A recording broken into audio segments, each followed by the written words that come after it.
Okay. So, welcome to day 2 of our Impact Festival and welcome to our innovation stage. I'm Steffi, I'm part of the moderation team and I'm more than excited to lead you through today's program. First up, we will start with Origin Stories, led by Brighter Future. There will be 2 very interesting interviews with our 2 winners from yesterday's Impact Award of this year. And we will have 30 minutes of interesting information of their stories. After that, we will get to know the winner of the Global ClimateTech Bootcamp, and they will showcase their innovation, followed by a Q&A session, where the audience will be able to ask all their questions. And then, in the end, to sum it all up, the Impact Festival is all about networking, networking, networking. So we will have a speed dating round with everyone who wants to stick around. So stick around and enjoy. So let's come to Origin Stories, led by Brighter Future. Brighter Future is a strategy, storytelling, and design studio, and they are dedicated to serve planet-driven organizations. First up, we will get to know yesterday's Seed Award winner. Here with us, Anna from Hey Nanny. They create a maximum compatibility of work and family in a modern and digital way via self-service. And afterwards, we will get to know Steffen from Eden, and they developed an efficient chemical upcycling technology to reuse end-of-life textiles. Therefore, they are able to recycle fashion and have an as good as new quality in their apparel. So, enjoy Origins. Hi, Anna. Thank you for joining me today. Nice to be here. So, just for everyone to understand what you're doing at Hey Nanny, could you give us a brief introduction to your organization? Yeah. So we are the #1 corporate benefit when it comes to balancing family and work. So as an example, our customer is Johnson & Johnson. So what they do, they buy us and then they can provide our service to all the employees. And the employees can use it, for example, if they have a shortage in childcare, they can use us, but also for elderly care if their own parents get sick, and every consultancy that comes to family and work. Okay, great. So when you started this organization, what was the goal that you were trying to achieve? So basically the goal was that no one has to decide between family and work, and it's your own decision if you want to do both or you want to stay at home, but you can do both. Okay, interesting. So what do you believe sets your organization apart from other organizations who are in a similar space to you? You mean what our USPs are? Yeah, what sets you apart from maybe similar organizations who are offering childcare services and the like? Yeah. So what is our USP? First of all, we are really German-wide, so also in the rural areas. And now we're going also to Austria and to Switzerland. That's one part. The other part is we are digital, meaning that you can access us or the employees 24/7, and we communicate with them via WhatsApp. And it's super easy to use. You right away get someone, and you have the help that you really need at the moment. So it's direct contact, essentially, with the Exactly. caregivers. Okay, really interesting. So what is the most significant moment in your life that led you to want to build this organization? So I was in an HR position before in a big corporate, and when I saw what is the difference when someone takes care of someone and comes back to work in regards to salary after that, it was a moment where I said, okay, that cannot be that when you have a problem with care, you come back and you get way less salary, your pension gets less and so on. And I said that we need to change that. So essentially seeing that parents were leaving the workforce to take care of their children, and that was affecting their salaries, and then coming back and making sure you had something in place to avoid that problem. Yeah. Okay, so let's look at your journey a little bit. So obviously this has been quite a journey for you, building this organization. What are the biggest sacrifices you've had to make to get to this point in time? For me, there is not really a sacrifice because I love what I do. But for sure, my life changed. It's different than being in a big corporate, but I love it. So for me, it's not a sacrifice, I would say. Really interesting. So what about the values of your organization? What values do you inherently drive for your organization with your team, with people you interact with? Yeah. So what we did in the beginning, we looked about our values and we did it with the team together. And what is very important for us, that we are a very open organization.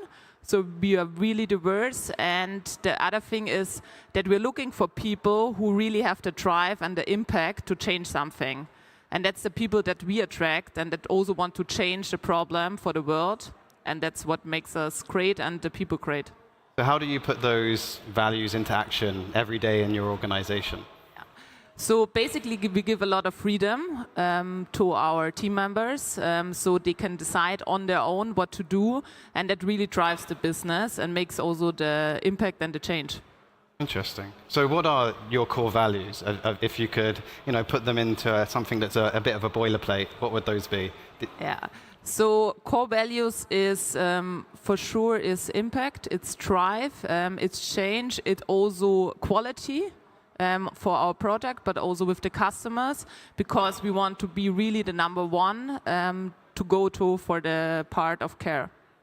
Interesting. Okay, so let's zoom out then and talk more about you rather than the organization. So on this journey, what have been the biggest challenges or even failures that you've had to face on this way to building a successful organization?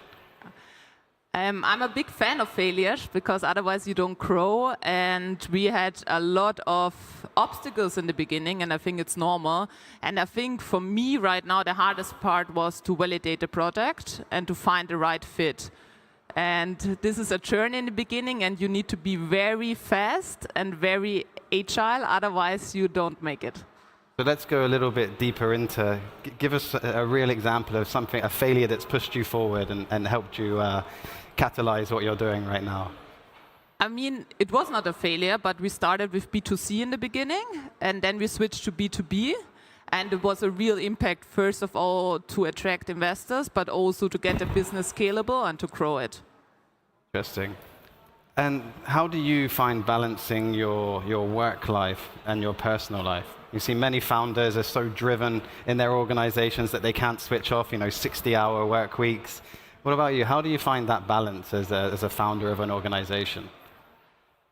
I did a lot of sport when I was a child, and I played ice hockey for many years, also for Austria. And for me, it's easy to find a balance because balance for me is a lot of sleep.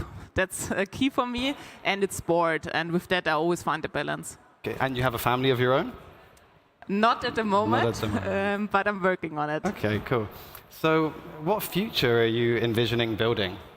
What future do you look to build with You mean for me or for the company? For yourself, for your company, in general, the work that you're doing, what kind of world are you looking to create? Yeah.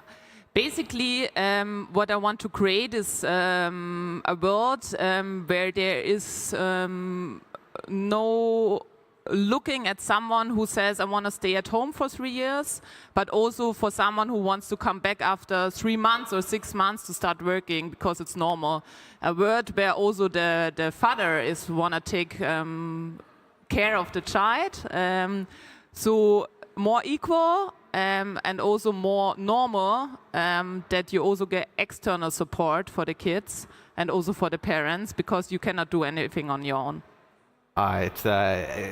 Success is never built in a silo, is it? All the support that's around us helps us push towards that success.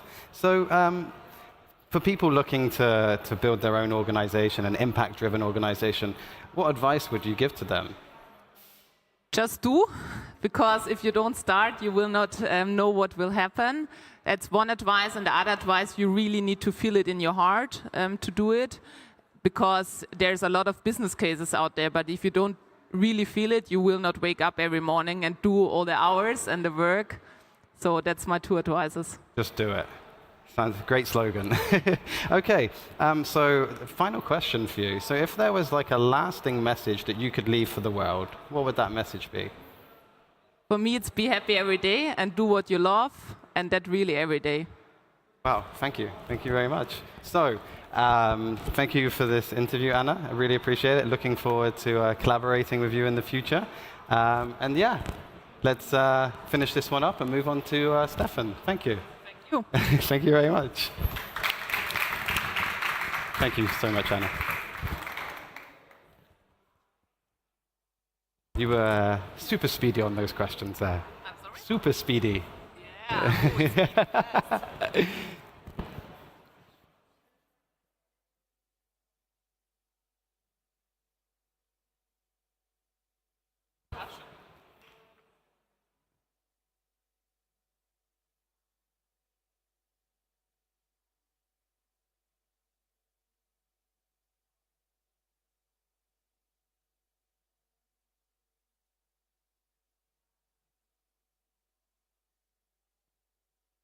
Hi, Steffen.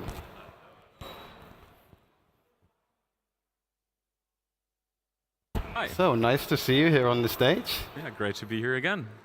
Great. So tell me a little bit about your organization and what you're trying to achieve. Yeah, our organization, it's called Eden, and we're developing and scaling a technology to recycle textiles, which is actually a huge problem that not too many people are aware of. And we have developed like a chemical recycling technology to separate and recover both dominant fiber types on the market, so cotton and polyester, and they oftentimes come in that combination. So you have to separate them and recover them in order to do a good recycling and not lose a big quantity of the material within those products. Interesting. Shall we wait a minute for the alarm to pass? Is your phone vibrating too? No, it's not. What is it? Are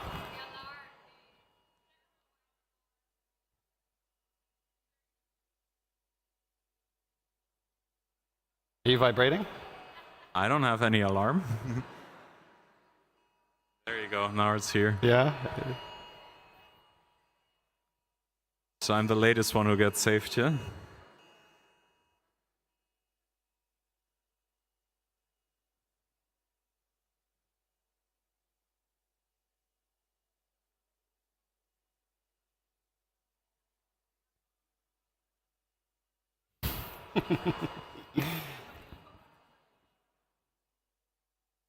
Well, we could just ignore it and keep going. Yeah, sure. So, how did you come across this problem? How did you stumble upon this problem, and what drove you to seek to solve it?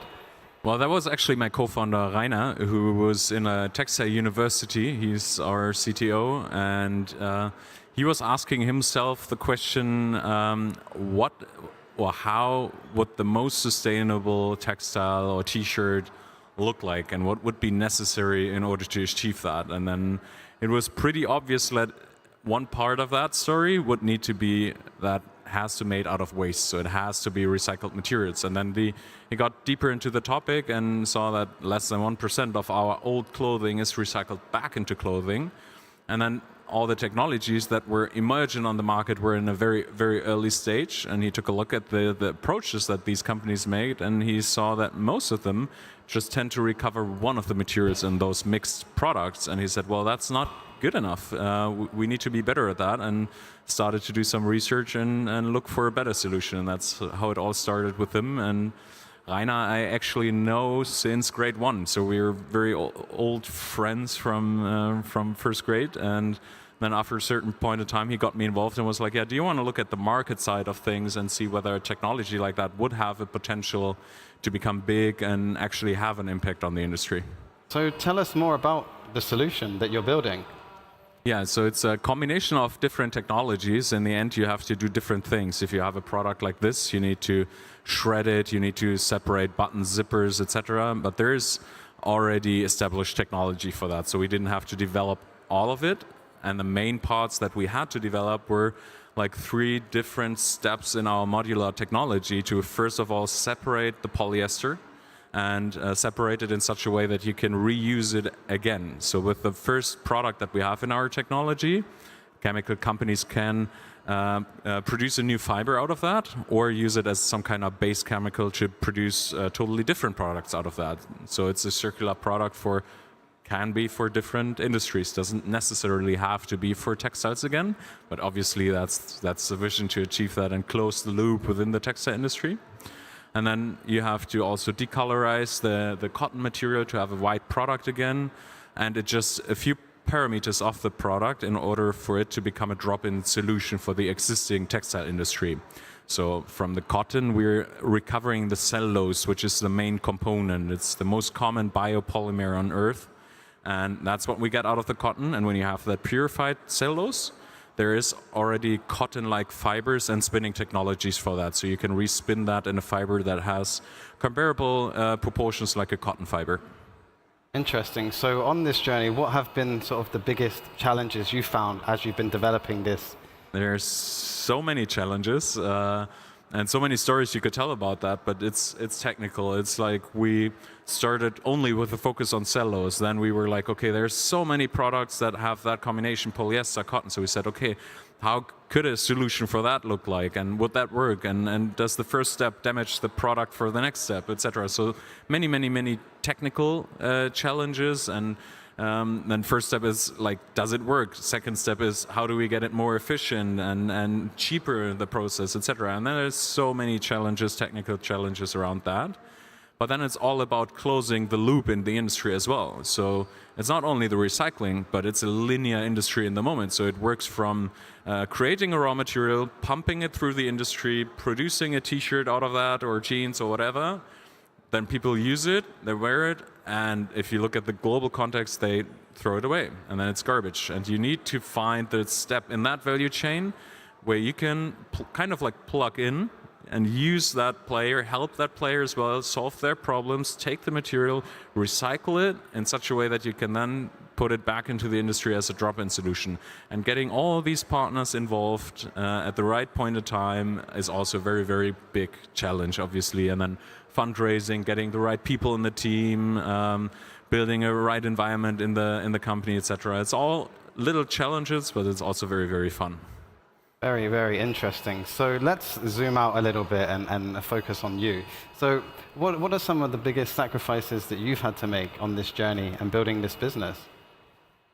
Well, first of all, I would say, generally speaking, it's easy in Germany to fund a company. People always say it's so hard, but the first step is actually just overcoming, like she just said, it's just you have to start. That's like the first challenge that you have to overcome. And then I would say the most, like the sacrifice you make is like all the hours that you put into it. It's not a 9-to-5 job, obviously. You work weekends, you work nights, you do everything for that little company to have an impact. And obviously you make sacrifices when it comes to your personal life and private time and the life of the work-life balance, right? But at the same time, it's not that I would say, well, that's hurting me too much, because what I'm doing is so much fun to me and it's so inspiring and I love it so much that it doesn't feel like a big sacrifice. But then again, when you talk to friends and they were like, yeah, well, I haven't seen you in such a long time, how have you been, etc. And they'd be like, yeah, actually, we haven't seen in such a long time, and that's not good. We should see more often and take time for that. And then when you look back like a year ago and remember, like there were points of time where you thought, well, that appointment tomorrow is so important. I need to prepare and work all night for that appointment. And then a week later, a month later, a year later, you were like, yeah, so what? If that appointment didn't go well, we would still be at a similar point at the moment. And it really becomes about like reflecting on what's the next step, what is really important to achieve that next step, and what are the parts that you maybe can skip in order to still have a healthy balance.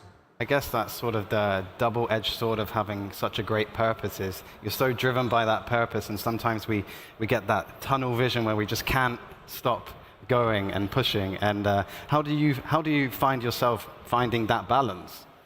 Well, I would say that's the most challenging part about it, because it's an up and down, and then there are phases where you say, okay, now it's worth it, and I really have to put in extra hours, and then you need to get out of that again. So each phase of the company was different in that regard, and different strategies to cope with that. Sometimes it was like, okay, not work at the weekends at all, and then there was a point in time where that worked, and then there's times like right now where you have to work through the weekends because it just will help and you need to do it. But then you'll be like, okay, maybe I can start working at a defined point of time, but then actually also stop at a defined point of time and do sports and meet friends, etc. So for me, it's always reflecting like, where do I stand with that at the moment, and what rules and structures can I implement for myself to always get into a better balance. So really just setting clear boundaries. That's one of the things I found personally is, hey, switch off at 6 o'clock. Hey, don't work at the weekends. There was a period for me where I couldn't stop working, and just putting those boundaries in was hard enough. But once you get to them, I think it really does pay dividends. So what about when it comes to mentorship? What role has mentorship played in your journey as an entrepreneur and building your business? An important one, I would say. But first of all, I would say it's hard in the beginning to find the right mentors and to evaluate who is a good mentor for your journey and who's not, because there's, especially in the early stages, so many consultants and mentors out there that come up to you and be like, yeah, I know exactly what you have to do and how you have to do it. You have to do it like this, and there's no other way. And that's always when I become curious now and be like a little bit careful, because I don't like these undifferentiated, people that give you undifferentiated advices, right? That's always when my alarm goes off. But in the beginning, you feel like, okay, those are people that are so experienced, they know what to do. And if they say you have to do it like this and there's no other way, then I probably have to do it like that. And then you make the experience, well, that was wrong. There are so many other ways to do it, and probably also so many better ways to do it. So I would say not every advice from experienced people has to be the best advice. And nevertheless, to have great people around you that you can call with different experience that are a couple of years ahead of your journey are always good. And for myself, it's mostly experienced entrepreneurs, because they have the same mindset, they have went through the same things. So I really always try to look for inspiring other entrepreneurs that are ahead of myself and where I can learn from them and the mistakes they made and the successes they had, and try to take something from that. Has there been a specific piece of advice that's really helped push you forward and grow in your journey that you'd like to share with us? When it comes to the company, I wouldn't say there was like that one advice. There were some people at the right point of time that really helped us, like talking to investors for the first time, for example. There was a guy in an established company that had like a spin-off startup within this organization, and we were pitching in front of them because they're like an LP of one of our investors. And afterwards he was like, yeah, guys, we have to make a call, and I need to tell you a little bit. And he was like, okay, if you do your pitch like that, it's okay, but you're not going to make people excited, and you need to do it in a different way and start with this information, then with that. And he really helped us to figure out how to pitch good. And that was really helpful, because talking about the business, talking about the technology is one thing, but then talking to investors, for example, is a whole different persona that you have to address, and that you have to tell a different story and in a different order and all of that. And yeah, you kind of have to grow into that, and that was very important, because if we weren't, if we didn't apply that, then it would have been hard to find an investor, and it would have been hard to finance the journey, and you have to take that into account as well. So that was very important for us. And then there's so many other people that gave us great advices in those points of time that were really important. So I would say it's the whole combination of all of those advices that really made the difference. What about the worst advice that you've ever received? The worst advice? Well, there was one guy in the very early stage that always pushed us into, well, in German, I don't know if there's an English word, but we have the difference in between being an entrepreneur and being a Selbstständiger. So self-employed, someone who does like services for people and is just like selling their time instead of creating a business. And he was always giving us the advice, well, you don't earn any money at the moment. You're working on your business, but you need to be a consultant on the side and do so many other things, where we said, well, but we need to focus on our technology. We need to focus on our business. We need to focus on our branch. and get the right people involved and do all these things and be really focused and dedicated to what we want to achieve. And he kind of wanted to shift our focus away from that and do everything else at the same time as well, to build up multiple revenue streams. And well, that was a bad advice for us, at least. Might be good advice for others, but I would say, generally speaking, if you want to be an entrepreneur, you need to focus really, really hard on what you want to achieve and find the right focus, find the right scope. And that was a very bad advice. And there were so many other entrepreneurs around us in that bubble, in that city, that took the advice, and where I still see they haven't really evolved. Their business didn't grow. They didn't come closer to the overall goal because they got distracted with so many other things. And yeah, I was really trying to fight that a little bit. Just a lack of clear focus on one value proposition. Exactly, yeah. Exactly. So what lessons have you learned from your failures in business? And to always get back up. For me, it's like if I have a failure, when there's the end of the day, it feels really bad and awful. And you be like, okay, how am I going to solve this? And how am I going to go to sleep now?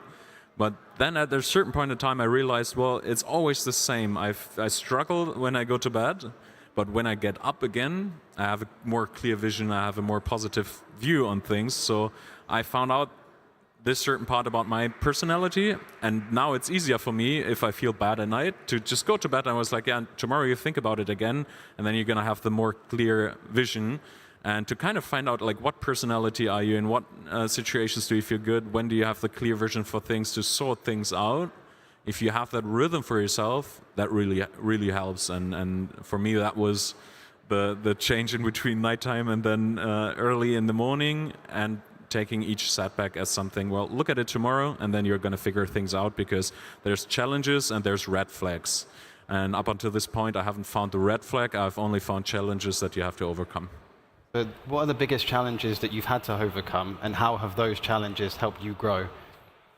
I would say there's many small ones and not that one big one, but there's funny stories that really made us feel like, well, are we still the right company to do that if people tell you, well, you're on the wrong path or whatever? But there's one funny story actually around that. Like in the very early days, Rainer and the professor from our university, the chemical professor that helped us in the beginning, they were on a fair and they met a big company, and they got so excited about what we wanted to do, but there was a misunderstanding. They thought we were basically at the point of time where we are right now.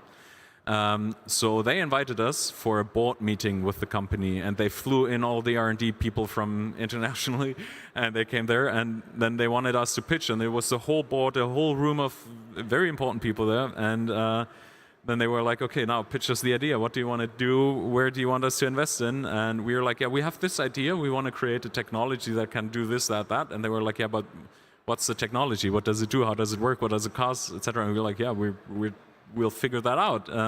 And then after 5 minutes, that meeting was over. The R&D people that came and flew in were kind of mad because they thought it was a waste of time for them. And for us, it was like I don't know, it didn't feel great at all. And afterwards, we really had to take a couple of hours in the afternoon, and we're like, okay, that felt awful. And we need to work and harder, and then have kind of like fly under the radar, etc. That felt like a big setback. It wasn't like an operational setback. It was just like an emotional setback. And there's many more stories like that, and just have to overcome that and keep on doing it.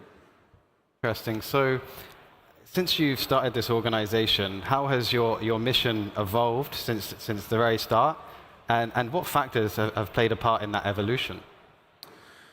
Yeah, actually in the beginning we started and we're like, well, there's so much potential around this. If you have that recycled product and you can tell the right story around it and really help people to understand what behavior as a consumer is sustainable and what might not be, there's a huge potential of really helping people to make the right choices. And we thought for that it would be necessary to have our own fashion brand. And we kind of wanted to do recycling and the fashion brand and kind of like everything in between.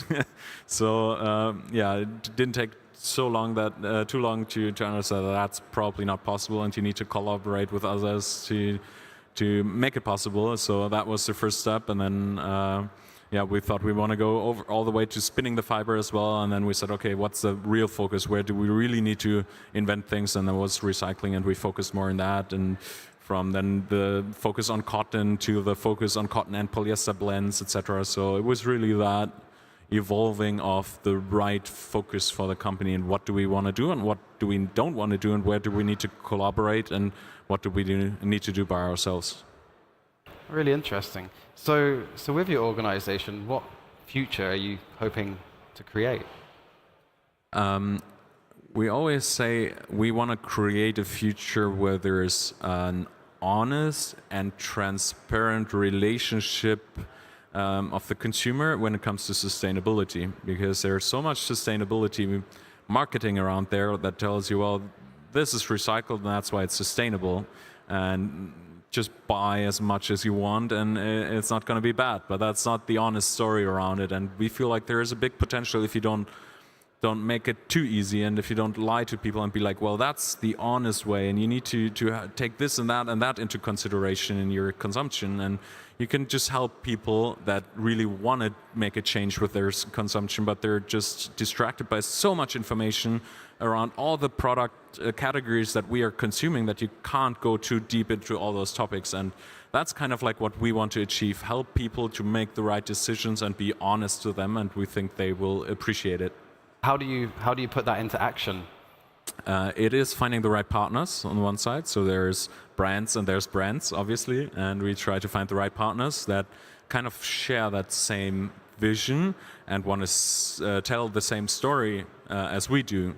And I think that's the most important part about it. And then the other part is telling people about it and be like, yeah, recycling is sustainable and it will make the industry more sustainable, but it's a part of the solution. It is not the solution itself. It's just a part of it, but there's more around it. And telling people about that, for me, worked really well, because I see the reactions from people and I see that they appreciate that honestness, and that's what they want to know. They want to know, like, how do I have to change honestly, and what the way where I want to go. So it's telling people and working with the right partners, I would say.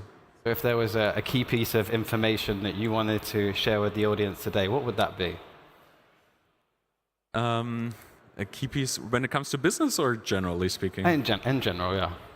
Well, there's always that one quote. I talked to a woman who actually survived the awful concentration camp in Auschwitz, and she told me, when I asked her kind of like the same question, it's worth it to be a decent human being. It's worth it to do good. And I think there's so much truth around it. It's worth it, and it feels better, and it gives you energy to do the right things and do what you believe in. And I think that was a very, very good advice from a woman that went through a horrible, horrible part of her life, and she was still so positive about the future generation and gave that message, and I thought that was very, very powerful. Great, really great. And so, last question, if there was a piece of advice you could give to entrepreneurs looking to start out their careers, building organizations, or someone looking to change their career, what advice would you give them? Well, I would say it is those two things of just starting. I see so many people that have great ideas and energy and want to do something, but then they'll be like, but that's going to be hard, and this is going to be hard, and just focus on all the challenges and don't even start, even though they have the energy and have good ideas. So starting, and then I think the most important thing is to always get up again, because there's going to be so much setbacks and challenges, and you feel like, well, is that possible? Can I do this? Can my team do this? Are we able to do it? And you just have to keep on going and solve all the challenges bit by bit, step by step, and one step at a time. Well, thank you very much for sharing your story with us today. Yeah, thank you. It was fun. Thank you.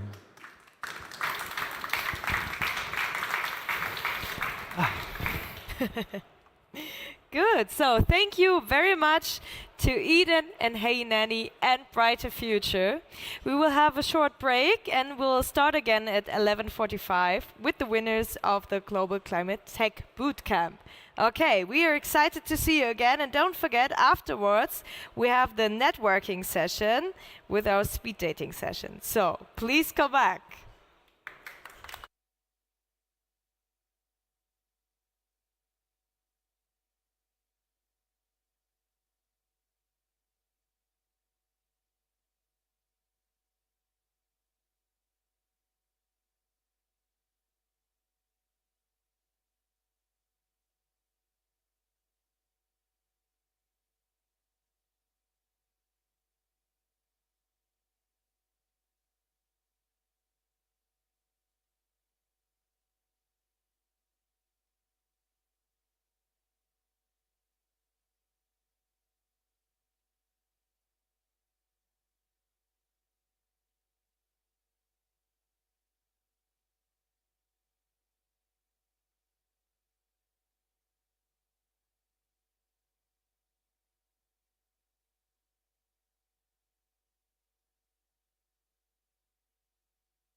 Okay.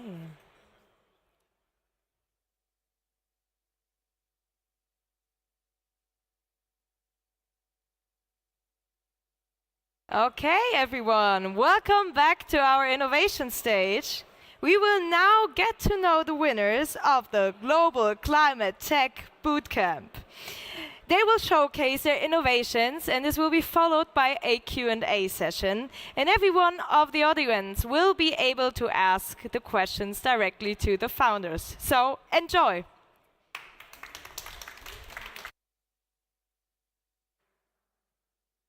All right, thank you so much for the great announcement. That's amazing. My name is Maiko. I'm the founder and CEO of Impact Hustlers.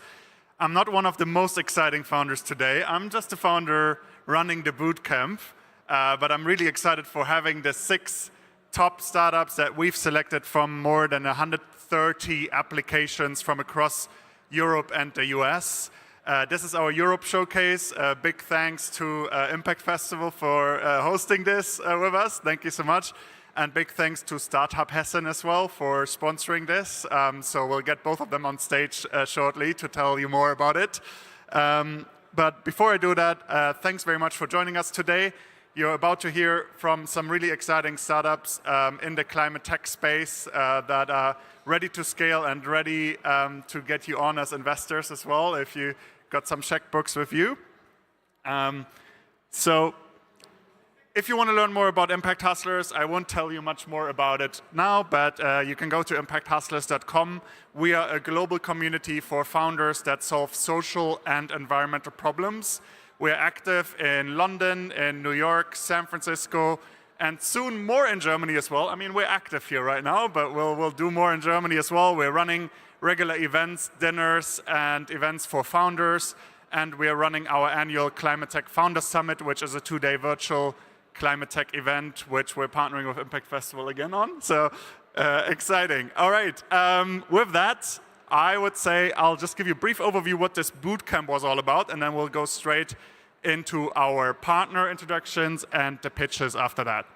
So as I said, we had about 130 applications, 35 pitches, and we got the top 6 startups here today that you can listen to. And the actual bootcamp just wrapped up about a week and a half ago. We had a 4-week virtual bootcamp for those startups, and it was all focused on fostering connections between founders, so a lot around peer support. We were literally sharing like the biggest challenges in the business and brainstorming with each other on how to resolve them. We brought experienced founders in, we brought investors in from across the US and Europe, and hopefully we're in better shape after the bootcamp.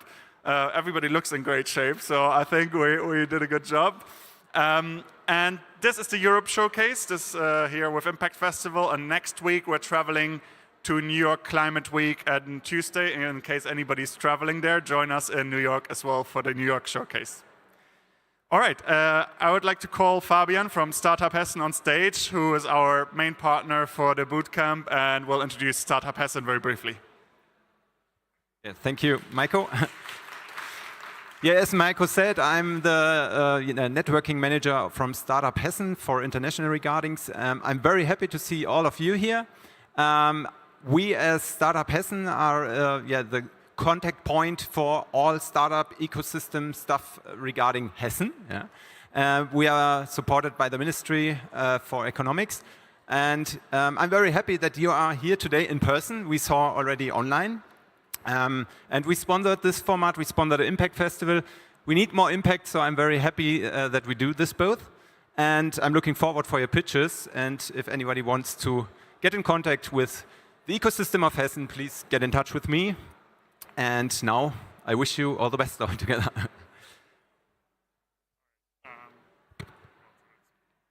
Thank you so much. And next up, you may have heard of them, Impact Festival, Mara. Over to you. Thank you. I'll keep it short. Big welcome from my side, of course, as well. I'm very excited that this is finally happening here. When Maiko and I first met, I think 1.5 years ago at the Change Now party, I could already feel that we have a common set of values and especially a similar pace, how we organize and set up things. So when the Hessian Economic Ministry announced that they wanted to do something more international with us, I could only think of one partner to do this with. And yeah, I'm very glad that we're here today, and I'm very excited that you're all here. With the Impact Festival, we're really trying to bring together the whole ecosystem of startups, investors, companies. So that's why we're setting up a lot of side program all year around and one of that was the Global ClimateTech Bootcamp. And yeah, nobody's here to hear from me today, so I'm very happy to hand over the mic and get going with the pitches. Thank you. All right, with that, let's give a big round of applause for the showcase, for the startups that are joining us, and for anybody of you that has questions. Even if you don't have questions right now, scan that QR code right now so you got the question page on your phone. You can submit questions on that link, and we will call on those questions after each pitch. So you will see the questions for each startup. At the moment, you can ask questions for the first startup, which will come on stage now, which is Collective Crunch. Over to Rolf from Collective Crunch. Thank you. I need the clicker. Thank you. I dive into it. Collective Crunch, AI for sustainable forestry and carbon projects. Why invest in Collective Crunch? We are a 10 million ARR opportunity in the next 4 years. We are at the forefront of data-driven climate analytics, and we're at the cusp of digitalization of forestry, which is happening across the globe at the moment. The problem we address is that forestry is largely done manually in terms of creating inventories. The forester goes out and measures a couple of trees and extrapolates from that. That creates a number of problems. The first one is, if you don't know what your inventory is, you cut too many trees, you cut the wrong trees, and you don't utilize the resource very well. Climate change is having a big impact on forests. So pests, you might have heard of bark beetle pests, have a huge impact. Big problem, no real solution to address that in terms of prediction and being proactive. In this audience, I probably don't have to explain that there's a lot of greenwashing in carbon credits. Big number. And the final one is EU taxonomy. In 2025, there's going to be a mandatory requirement to report on your forest status, and there isn't a solution widespread around at the moment. Enter Collective Crunch. We changed the world's understanding of forests. It's a B2B SaaS solution. Forests cover about 1/3 of the world land mass, and this solution is a multi-layer solution that is unprecedented in its verified keyword, verified accuracy. And the value to customers is spend less on better inventories, only cut the trees that you need to cut, and manage your assets properly. This is a fully productized running solution. I'll get to the customer traction in a moment. There are screenshots there. You click on your land, you click on your stand information comes up and tells you what is there so you can make proper decisions. That's the left-hand side, commercial forest. Right-hand side, the same thing in Colombia. How much carbon you have, click on this stuff, and there's a pest detection in the Colombian example as well. So this is a running system. Moving to traction, we have 23 million hectares covered with our solution today. This is unprecedented. I would agree with you if you say that's a niche, but we're the biggest player in that niche.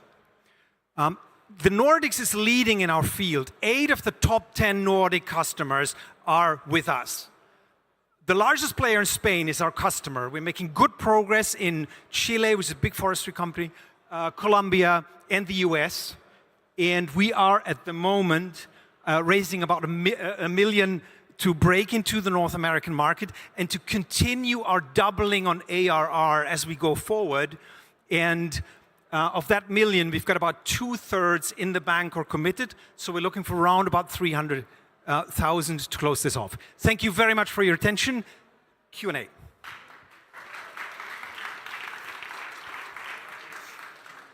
Thank you. Here we go. Thank you, Rolf. Thanks very much. So we've got one question. Are you implementing AI, and could you elaborate on how you're implementing AI? Well, it's all based on AI.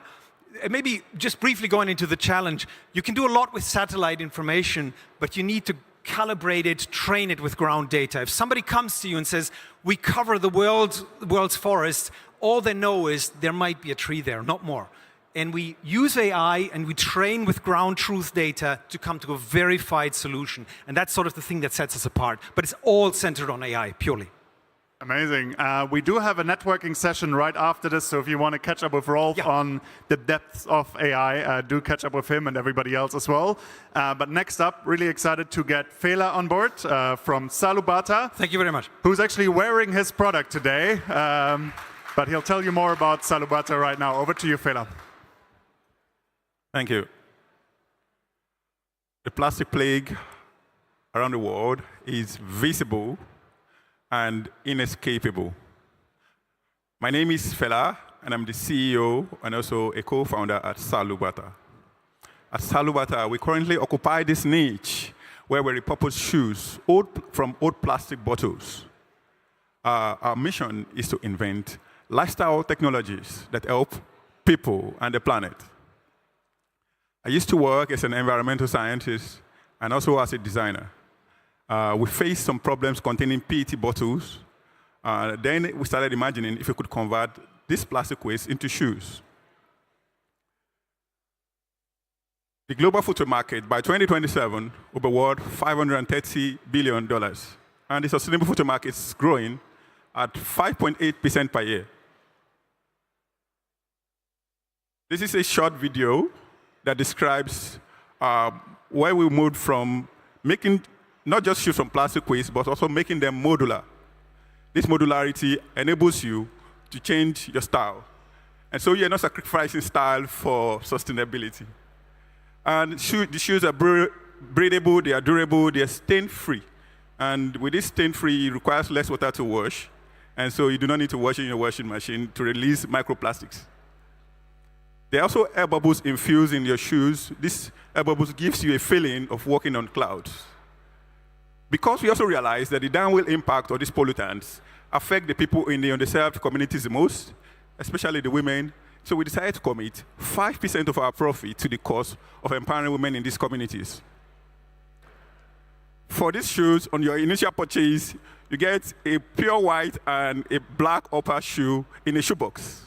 And you can keep buying an extra upper every month.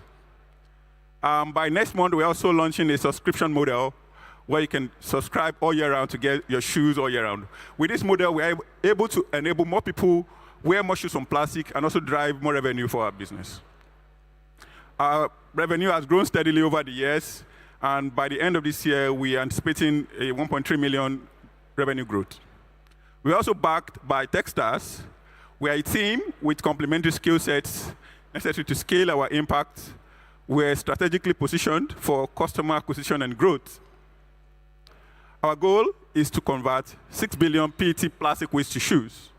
With this, we'll be able to empower over 282,000 women and also offset about 82 million tons of CO2 equivalent. There is another technology we're also building, and it is carbon decomposition technology, where your shoes trap carbon directly from the atmosphere, and for every mechanical action you take, either you're walking or running, you convert this carbon dioxide into pure oxygen. We are the next big thing around the globe, and we want you to invest your money in us. Thank you so much. Thank you, Phelas.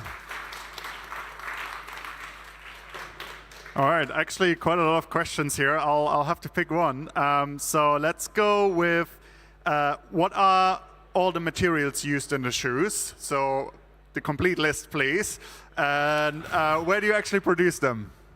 All right, thank you for the questions.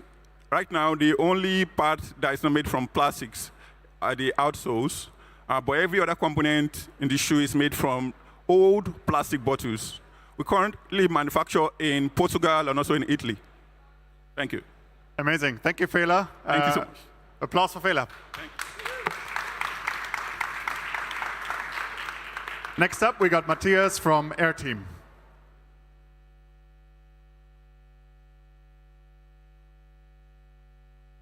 Okay, hello from my side.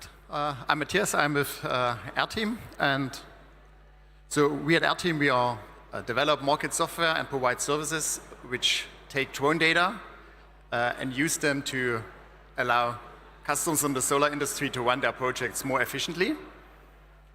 And the interesting thing is, if you look into the solar industry, you see it's a relatively new technology or new market which has a healthy growth. But on other sides, there are areas where they're using, let's say, very traditional, old-style technology. And a typical area is if you have to, for every project, you have to capture the existing conditions as a base for your planning, and people using manual work, climbing on roofs, tape measurements, etc., pen and paper. And this results in a lot of manual work, inaccuracy, and leading to errors afterwards. So the way we do that is that we say, okay, you take drone data, it's a cheap and very accurate way to get the better as-built information, and therefore we provide to our customers a software platform, we call it the Airteam Fusion platform, and on this platform customers are uploading their drone data, right, and then receiving building models which they can use to better execute their projects. So from a process workflow, how it works, it's relatively simply. You create a project, or customers creating a project, they're uploading the images which they have captured from the site, and then they are processed, and with the help of machine learning AI, we turn them into intelligent building models, where we then can derive the different planning materials you need for the following steps. Where are we on our way right now with our team? So we have on the platform around about 150 customers, mainly in German-speaking market. They are running or creating close to 1,000 projects per month. Revenue-wise, we are targeting or on the way for 2 million with this year. And last slide, from a team perspective, right now a group of 20 people, right, background in construction tech, drone experience, and machine learning and AI. So there's a little bit about our team. Thanks for listening, and happy to take your questions. Thank you, Matthias. All right, there's a couple of questions coming in. So why are the solar installators not developing such a solution as an additional service? Why are the solar installing companies not doing this? Or if they are, how do you react to that? That's not their core business, I would say, right? They wanna sell and install solar, right? And basically outsourcing that, getting better, accurate data, which make their job easier, right? For them, that is something they do not want to worry about, right? They just get it, it's reliable, right? And they save a lot of time and money afterwards during execution. So where does your biggest competition come from? The biggest competition, let's say, I would actually say right now it's a traditional way of doing, right? So that is a kind of like, not old-style industry, but there are typical habits, right? So the biggest competition I really see is pen, paper, and tape measurement, right? That's my perspective on that. I think you're much better than that, so that's great. Thanks so much, Matthias, and over to our next startup. Thank you. If you want to get in touch, scan that code. Before we go to the next European startup, we want you to not miss out on some of our US cohort. So we didn't fly everybody over. We're at a sustainability event, but we did prepare a video for you so that you get to know our US-based startups as well. So now we'll just do a quick video where you get to know our US-based startups that participated in this year's Global ClimateTech Bootcamp.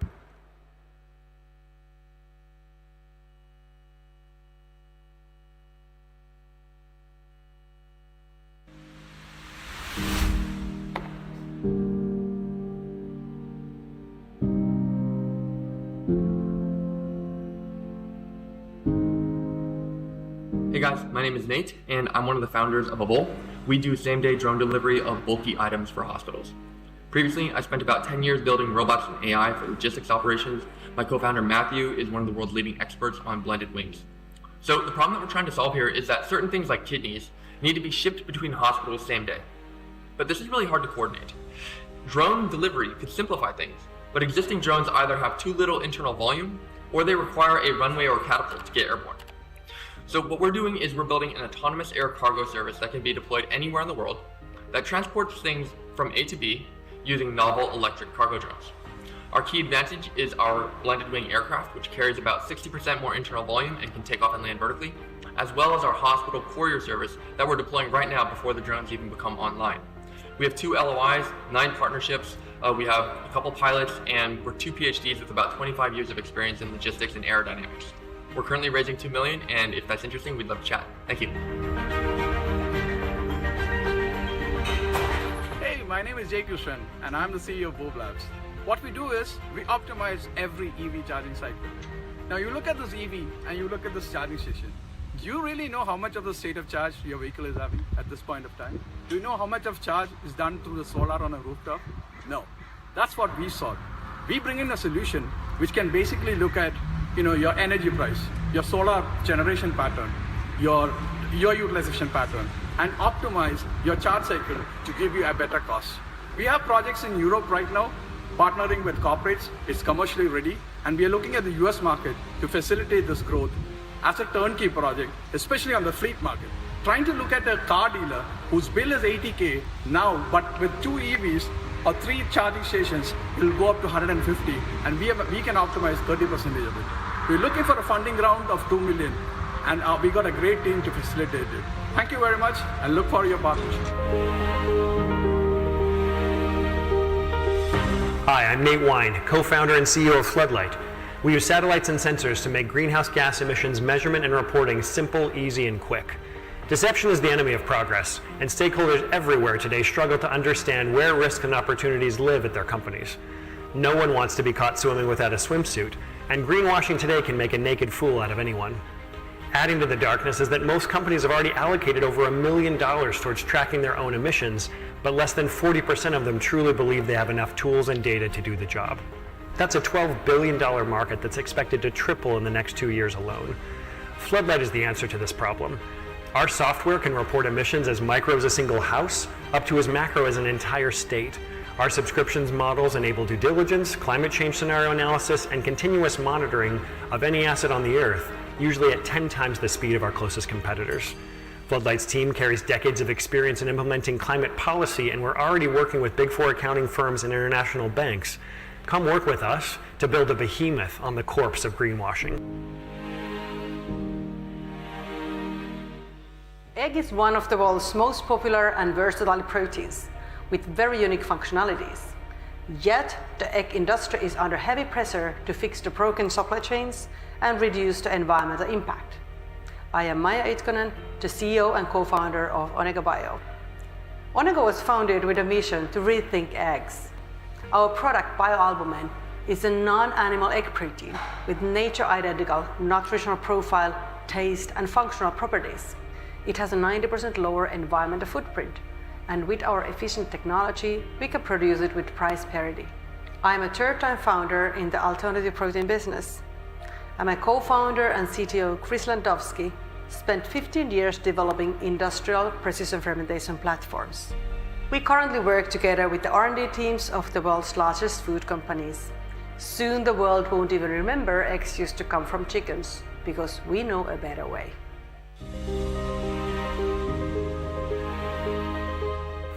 Hi, I'm Leila Khodise, co-founder and CEO of Tola. We provide biosecurity compliance on demand for small and medium-sized businesses. And by biosecurity compliance, it's an umbrella term for things such as organic compliance, climate sustainability, food safety, water safety, and a whole host of different types of compliance needs for SMBs.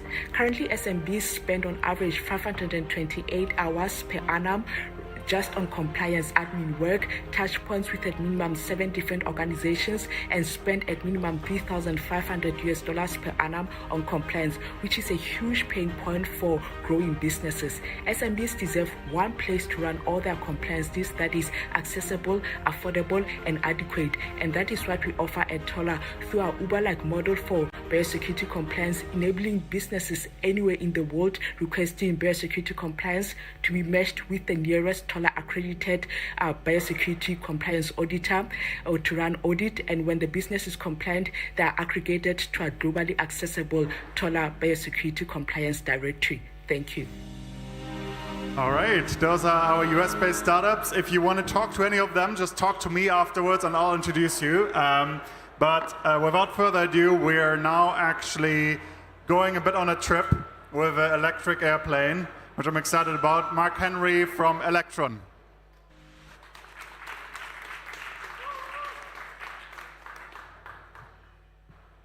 Yeah, thanks for the introduction. I'm one of the two co-founders of Electron, and our mission is to unlock climate-positive travel. And the important bit, it's for all. While this looks like a private jet, the whole idea is to make this accessible to everybody in this room and a lot of more people out there. We all made a choice traveling here, and usually there's three factors that we use for making that choice: the duration, the cost, and hopefully you also think about your carbon footprint when making that choice. Usually when it's leisure, cost is the primary factor. In my personal life, when it's business, it's usually about duration. So I had a couple of options coming here. I could have driven mindlessly for 8.5 hours. I could have bet my luck on the train connection, which could have been anywhere up to 13 hours. I could have flown commercial, and on this route, flying private really doesn't give you that much time. The only time you save flying private would have been the security queues and the check-in queues at the airport, but I would have probably flown in the same airport. I made the choice to fly commercial because I couldn't afford spending 13 hours on the train. But as I said, from an environmental point of view and from a cost point of view, the best option would have been going by train. So the challenge is, how do we change people's behavior? I've worked in various industries, and behavior change is always a big challenge. So actually, we believe we should make it easy and take the benefits of flying private and actually making that accessible, but doing it in a way where it's not bad for the environment and where actually people can afford it. So think of us as an Uber of the skies. In the future, you can use an app and be coordinated with ride-hailing apps, or you drive with your EV to a local airfield that you might not know that actually exists, and there is a plane waiting for you that takes you very close to where you need to go. So if our service would have been in operation, I could have actually reduced my duration compared to the fastest train by 50%. I could have done it at equal cost to what those train tickets would have cost me, and actually I would have even improved my carbon footprint on the already low carbon footprint from the train connection by a further 75%. Why is this possible now? Because actually over the last decade, energy density has doubled, which makes it technically feasible. At the same time, which is also very important, economically, the cost for batteries have come down by 90%. And also what helps to close the gap in the price differential is that we are now talking about carbon tax, which is going to increase the cost for flying normally. We have been saying this for the last 3 years, that there is a huge market opportunity. Our friends at McKinsey finally caught up and published a report about 6 months ago. While this number and growth is impressive, what actually excited us much more is where this growth is coming from. And it's not really about replacing existing aviation, it's really about replacing ground journeys. So think about, most of those ground journeys are done by cars. Yet, if I look at the field of projects out there of aircrafts being built, there's about 400 projects globally building electric aircraft. 300 of them are focusing on vertical takeoff and landing aircraft. 100 of them build fixed-wing aircraft, and they fall into kind of like a couple of categories. So you have companies that focus on replacing existing planes, so think about bigger planes, 30-plus seats. And then you have got a lot of money went into eVTOLs, but they are unfortunately limited a bit in the distances they can fly. So you could fly from here to Frankfurt Airport, but it wouldn't really get you that far. And then in the regional air mobility market, you have got two players that are quite well advanced. They build 10-seater aircraft. Think back to what McKinsey said about this market. So if you have two people traveling on average in a car, you don't turn up with a bus, you don't turn up with a 10-seater aircraft. You need something that is car size and flies the distances between 250 and 600 kilometers. That's where our aircraft comes in, the Electron 5. It can fly 500 kilometers, that excludes safety and reserves, so it can technically fly 750 kilometers, but you can't just park on the roadside, you have to be able to land. It has 5 seats, it does 0 emissions, so it meets the market requirements. We have had some initial tractions. Our main goal is to sell kilometers, that's the currency of our service, but to de-risk initial investments, we're also selling aircraft. We have had some traction. Our logistics investor, Danks Carousel, has basically reserved 25%. We have already sold 40 aircraft. And I want to leave you with one quote. If you haven't seen the movie Dune, is he who controls the spice controls the universe. While it sounds counterintuitive, actually producing the aircraft means we will be able to grow faster than our competitors who struggle to get access. And this is just as we are at ClimateTech, we can make a huge climate impact in the first 10 years of operation, 12 times what Tesla has achieved, just because the aircraft fly more. And then going forward, we can do much more than larger planes because we fly more often. And I have run over. Sorry for that. Thank you. For anybody that joined us late, if you have questions, you can go to vilink.de/if23. So submit your questions there. Mark Henry, what's the biggest hurdle to overcome until we see your planes flying around? What's the biggest challenge you have to overcome now? Funny enough, it's less technical because it's a boring fixed-wing aircraft. They've been built for 100 years. It is really funding. So an investor talked to me the other day and said, Mark, you're a masochist. I'm not a first-time founder. My last company, I built a bioplastics company. We built a chemical plant. And the challenge is when you do manufacturing is it's new technology, manufacturing, capital intensive, and it is outside of the 5-year horizon. So we're really looking for investors that want to make a difference, change the physical world, and want to join us on this journey. Amazing. Thank you, Mark Henry. All right, next up, we got another startup changing the physical world, Zaylen from Ravel. Over to you. Thank you. I'm Zaylen. I'm the CEO of Ravel, and we are unlocking circularity for textiles. Here's me in the early 2000s running an apparel supply chain in China. I was building a sports clothing brand. We made everything high quality and durable from the best blends of technical fibers. I'm sure there's still plenty of it out there in the world, but I'm probably responsible for about 500,000 items of clothing in landfill. Back to the present, 150 billion items were made in 2022. We're consuming obscene amounts of clothing, and it's all ending in the trash. Now, the majority of textile waste contains polyester. Some of it is made from PET bottles, but clothing typically goes to the landfill because it's not recyclable. We efficiently purify polyester textile waste from its contaminants and turn it back into clothing that it came from. We're all wearing clothing. Most of it is made from these blends and often have complex additives and contaminants in them, so we know it's a hard problem to solve. There's lots and lots of ingredients in there. There's a reason, of course. It's the best of all worlds. Everybody wants blended materials. It's comfort, it's stretch, it's durability, it's non-recyclable blended material. That's exactly what our process addresses. We unlock circularity. Our technology is a light touch process. It maintains the quality of the raw materials and selectively cleans out that stuff we don't want. It's low energy, low footprint, drop-in solution. While our IP touches multiple fiber types, our leading process is the valorization of polyester blended textiles with no upper limit of elastane, spandex, dyes, and contaminants. We then sell our textile-derived recycled polyester to the apparel supply chain at competitive pricing. We're also a responsible solution for cost center waste at the manufacturing level by diverting it from landfills. And the potential is huge. Global textile fiber is a $175 billion industry. I'm from the States. Less than 5 billion of that is sold as sustainable today. So right now we're at kilo scale with trials underway with industry-defining brands and talks with a top 10 global manufacturer. At the beginning of next year, we'll plan to get into tonnage in our manufacturing space in Seattle.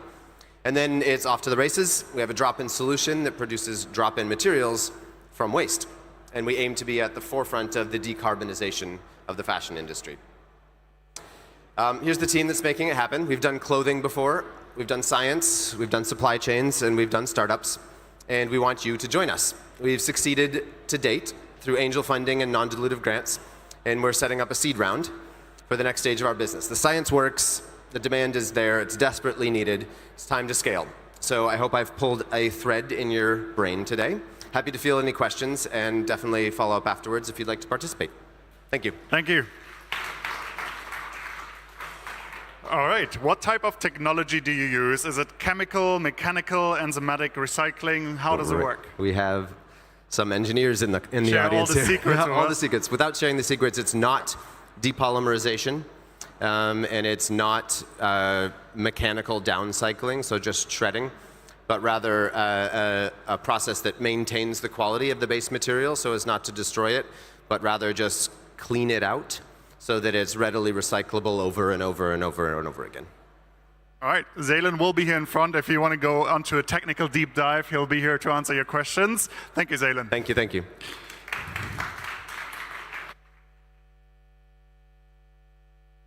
Next up, we got Justin from Phelas. Over to you. Hi, my name is Justin. I'm the co-founder and CEO of Phelas. And we like to say we make the sun shine at night. Who is us? We are a strong team of 11 heads, from chemical engineering over energy engineering, a lot of areas covered. But you might wonder, what is the problem that we're solving? What does that mean? And the biggest problem is no longer the cost of renewable energies. It's really, renewable energies are the cheapest source of electricity in human history. To date, everywhere on this planet. The problem is the intermittency. The problem is we don't have electricity when the sun doesn't shine. The problem is we don't have electricity when the wind doesn't blow.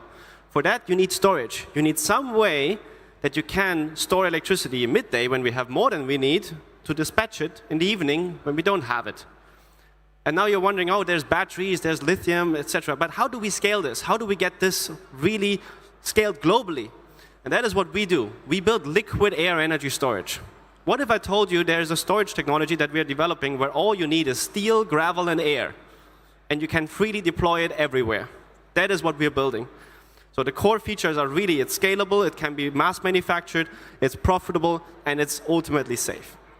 Now, that is only solving one part. The other part is we need customers. So you might be wondering, who are they?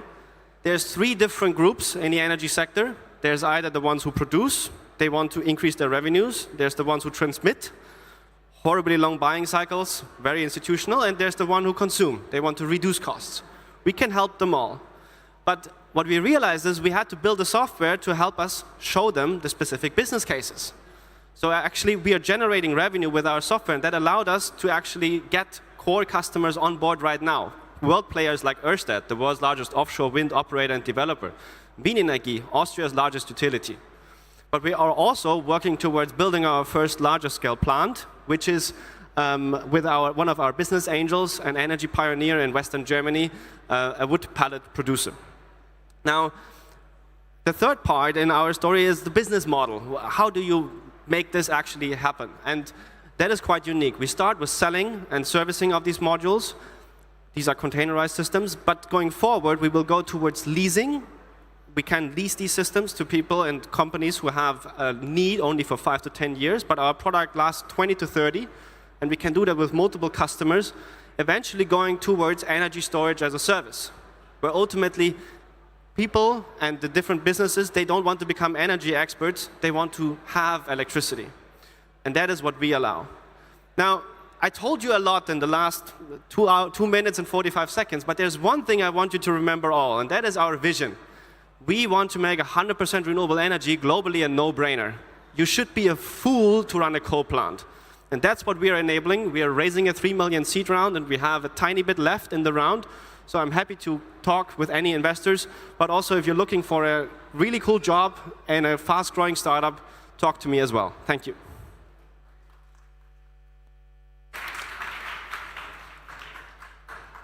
All right. If you have questions, go to vilink.de/if23, and we will have a bit of extra time at the end as well to go to you and capture your questions. But I've got a question for you. There's obviously a lot of activity in this market. What do you think is kind of the biggest threat to you as a business in terms of competition and innovation? So who else is, who are you scared of? Nobody, I know, but. I think in this business, there's, and that is a theme in the climate tech space with hardware startups, is you have the valley of death, especially with these kind of technologies. You're building and developing technology, and you need to find someone who helps you finance the first larger scale plant, and then to really scale. And like, oftentimes you have customers who are like, yes, we want to buy if we have the first few units. And then you have people like, I want to get fundraising for these first few units, but that is incredibly hard. So I think one of the biggest threats is really that you run out of funding before you build the first multiple systems and before you can actually execute on your order book. That is, like, we are not worried about the technology. We will get that to work. We are using off-the-shelf components. We haven't invented new physics. It's really a more engineering focus. So that one we're not worried about. It's really about making sure that the funding works out. Thank you, Justin. Amazing. Well done. Thank you. All right, we do have a bit of time for some extra Q&A. Does anybody have additional questions for any of the startups here? And we'll get them up on stage. Raise your hand if you got additional questions or a challenge or some feedback. Feel free to raise your hand. If not, that's fine as well. We'll be here in front and you can actually talk to us. That's not a problem. Amazing. All right. If you do have a question, just raise your hand and we'll make sure to get it answered. All right, now what? What we're going to share with you now is what are the next steps. First of all, we will have a networking session right now in this room. So we will be here in front and you can actually come and talk to the founders, obviously ask more questions and also share your expertise in the space. So do share anything with us up here. Then find our booth as well. So if you go out here, you will see 2 red flags. They're not actually really red flags, they're like all good, but you will see the Impact Hustlers logo over there and you can actually find our booth over there and the founders will be there during the rest of today so you can talk to them. And do make sure to connect to the founders online, reach out to them through the app or on LinkedIn.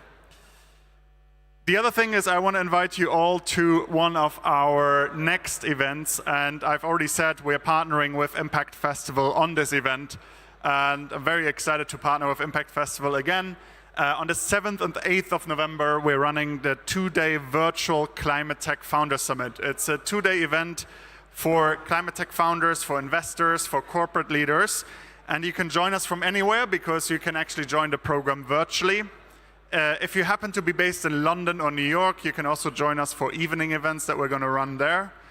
So if you're not already signed up, tickets are free. It's free to join. You can go to impacthustlers.com/summit and join us for ClimateTech Founder Summit. All right, without further ado, that's it. Thank you very much for joining us today for the showcase. A big round of applause for the startups again. Well done, everyone. And we'll be here in front for you. If you have any additional questions to us, we'll be able to network over here.